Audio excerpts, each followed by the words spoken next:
Welcome to கதை சொல்ல போறேன் சேனல். இன்னைக்கு நான் என்ன கதை சொல்ல போறேன்னா முயலும் ஆமையும். ஒரு ஊர்ல ஒரு முயல் இருந்துச்சான்.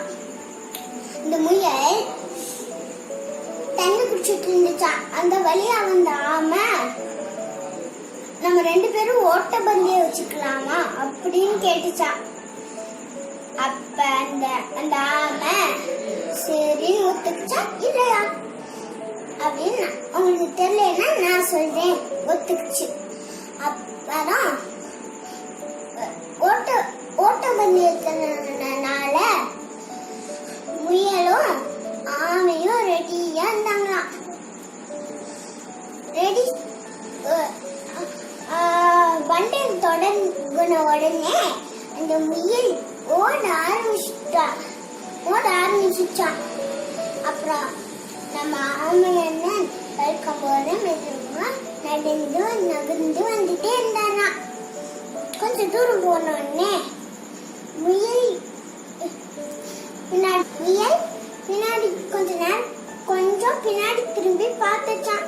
முயல் வருது, இந்த ஆமை வருதா இல்லையான்னு. கண்ணு கெட்டுற தூரம் வரைக்கும் அந்த முயலை காணவே இல்லை, அந்த ஆமையை காணவே இல்லை.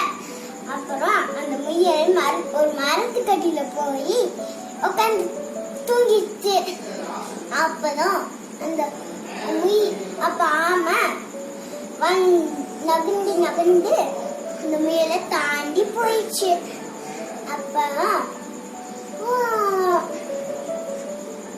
தாண்டி போயிடுச்சு. கொஞ்சம் நேரம் கழிச்சு எந்திரிச்சு பார்க்கும்போது ஆமை எள்ளக்கொட்டை தோடுறதுக்காக போயிட்டே இருந்துச்சு. அப்புறம் தத்தி தாவி ஓட ஆரம்பிச்சிட்டாரு. அப்புறம் அதுக்குள்ள அந்த ஆமை அந்த எள்ளுக்கொட்டையில தாண்டிடுச்சு. Bye friends. நீங்க என்ன கத்துக்கிட்டீங்க?